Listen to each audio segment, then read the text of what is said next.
உங்களுக்கு வந்து பாத்தீங்கன்னா 6ஆம் இடத்த நோய் நொடி பின்னிப்படி அவர் பார்க்கும்போது எப்படின்னா கடன்கள் தீரும். புரியுதுங்களா? சோ பாவி வந்து பாவஸ்தானத்துல இருக்கலாம், மறைவு ஸ்தானத்துல அந்த அடிப்படையில வந்து கடன்கள் நீங்கும் பாதி பேருக்கு. பட் இருந்தாலும் சனியுடைய பார்வை 9ஆம் இடத்துல இருக்கு. தகப்பனாருக்கு உடல் உபாதைகள் கொடுக்கும். குறிப்பா தகப்பன் கூட தான் சண்டையே வரும். ஒரு அப்பா கூட தான் சண்டை வரும். அப்பா ஒரு சண்டை வரும். பட் கவனமா இருந்துக்குவாங்க. என்ன ஆனாலும் நமக்கு நம்ம பேரண்ட்ஸ் முக்கியம்.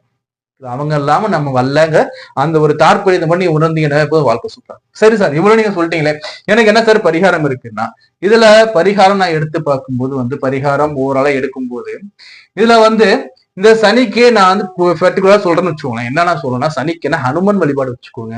ஹனுமனுக்கு வடமாலை சாத்துங்க, வெத்தலை மாலை சாத்துங்க. அதே மாதிரி வந்து பாத்தீங்கன்னா சனிக்கிழமைகள்ல விரதம் இருங்க, சனிக்கிழமைகள்ல அன்னதானம் கொடுங்க. ஒரு முறை வந்து திருநறையூர் போயிட்டு மங்கள சனியை கும்பிட்டுட்டு வாங்க. திருநறையூர் அவர் குடும்பத்தோட இருப்பார்.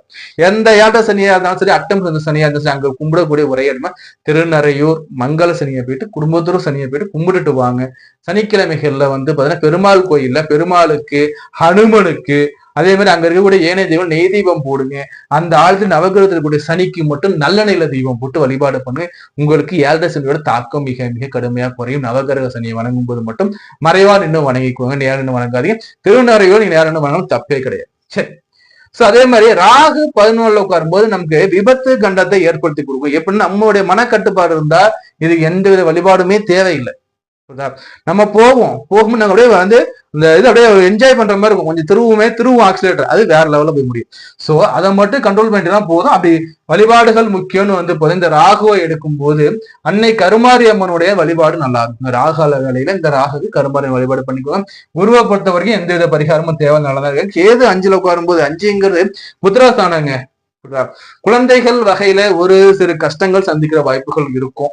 அதே சமயத்துல பூர்வீக சொத்துக்கள் இருக்குன்னா அதுல கொஞ்சம் வில்லங்கள் பிரச்சனைகள் போய்கிட்டு இருக்கும். இந்த பூர்வீக சொத்துக்களையும் இந்த குழந்தை வகைகளுக்கு பிரச்சனையும் தீர்றதுக்கு வந்து பாத்தீங்கன்னா ஆஞ்சநேயன் வழிபாடுடன் கூடிய விநாயகர் வழிபாடுகள் மேற்கொள்றீங்க. சங்கடகர சதுர்த்தி விரதம்லாம் இருக்கும்போது இந்த பிரச்சனை அப்படியே படிப்படியா நீங்குங்க.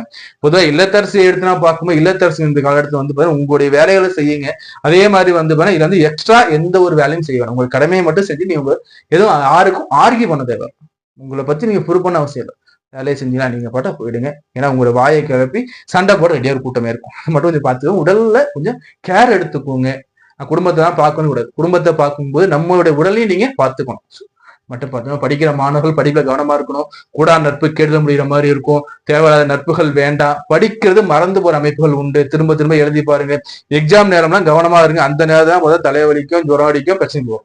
ஸோ அதை மட்டும் கொஞ்சம் கவனமா நீங்க பார்த்துக்கோங்க.